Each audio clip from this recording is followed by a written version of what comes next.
Sound suppression water system activated. T-minus 10, 9, 8, 7, 6, 5, 3, 2, 1, 0. The press used to be known as the watchdog of government, but over time that dog has lost its bark as well as its bite.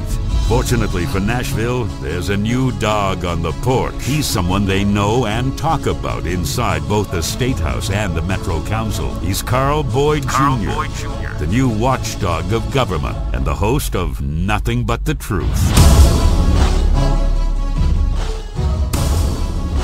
If you'd like to talk to Carl, call him now at 615-737-WWTN. That's 615-737-9986. The next generation of truth seekers has reached the airwaves in Nashville. Their leader is Carl Boyd Jr. All right, true listeners, this is yours truly, your fearless leader of the truth, Carl Boyd Jr., and you listen to the hottest political talk show on Sunday, Nothing But the Truth, on Super Talk 99.7 WTN, or you can also send me an email, carl@nbttr.com. That's carl@nbttr.com. You can also follow me on Twitter. We have a Twitter army called Nothing But the Truth Warriors. So join us on Twitter. We get a lot of tweet fights with a lot of liberals, which is great because we've always standing for our principles.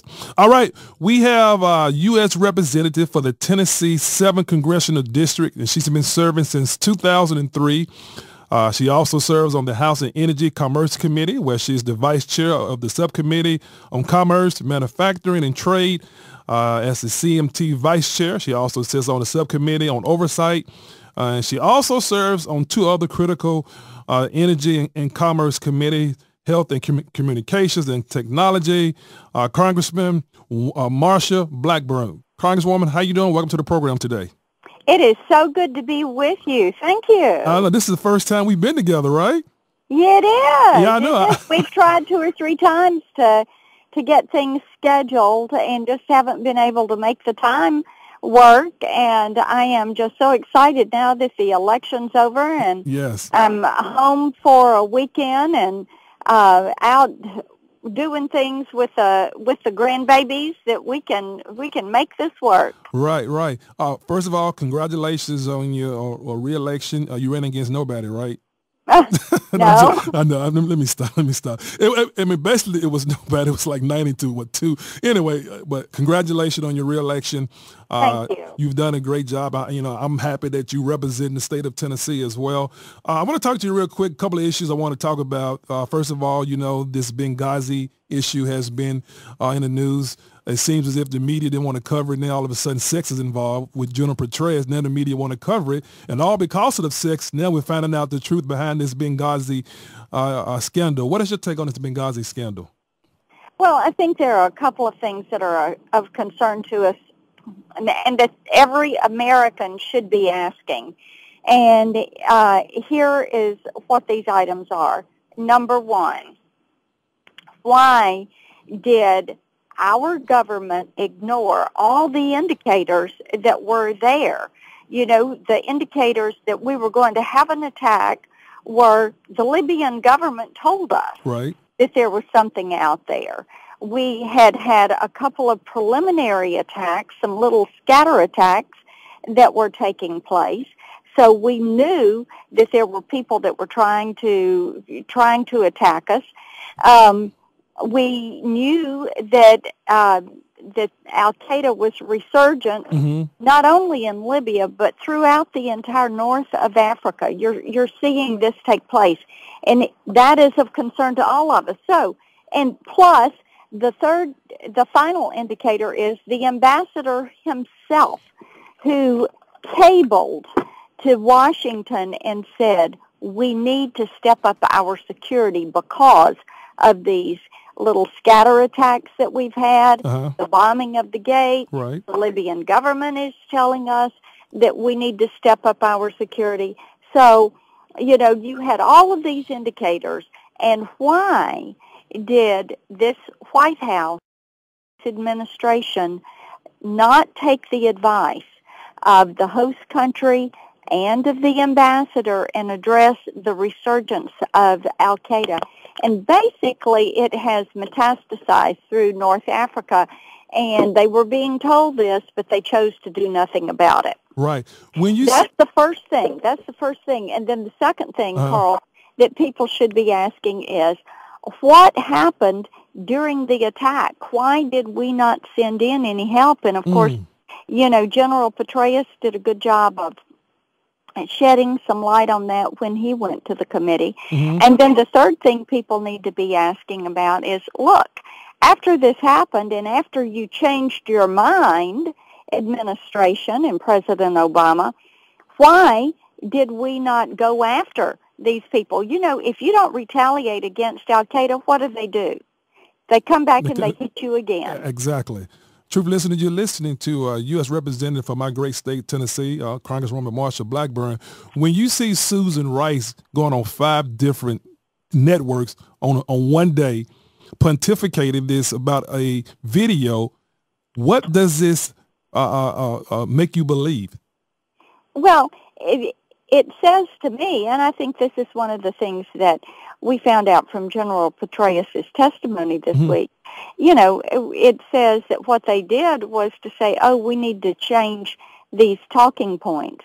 The CIA, we learned this week, did tell the White House that this was indeed Al-Qaeda related. And then the White House scrubbed their official talking points, took out any reference to Al-Qaeda and to terrorism, and went ahead and equated it and attributed it to the video. Wow. Wow. It seems as if this scandal is going to get bigger and bigger. And, you know, unfortunately, I think you're right. Yeah, I think it is going to get bigger and bigger. I think Benghazi Gate is much more serious than Watergate ever was. Right. And it seems as if sex had to bring out the truth. Isn't that amazing? You know, it really is. It was as if the press was just sweeping this aside. And I think that it has caused so many questions. Supposedly, the president knew nothing of this until late in the afternoon on Election Day. Right. And I think I've talked to so many people that have just found the entire thing to be really quite curious. Right. I got a few minutes left with you. I want to switch to the fiscal cliff everyone is talking about. President Obama wants to raise taxes on the rich. Are you guys committed not to raise taxes? Well, I can tell you for sure this person is committed not to raise taxes. Absolutely. And I didn't talk to any of my colleagues this week when we were back in D.C. who want to raise those marginal rates. We know that that's not the thing to do. We should be flattening the rate, broadening the base, simplifying the tax code, cleaning it up, getting rid of some of the loopholes. Right. That's what we need to do, and generate revenue that way through lowering the rates and closing the loopholes. You're not going to generate enough revenue to do anything about the debt until you do a couple of things. Number one is to cut spending. Right. It's got to be done. Absolutely. And the second thing is to make certain that you clean up the tax code so that it is flatter, fairer, simpler, and easier for everyone in the process. What are some of the things that you would consider cutting if we got to the opportunity to cut spending? Oh, every year I go in and I file 3 bills calling for 1%, 2%, and 5% across the board spending reductions in discretionary spending.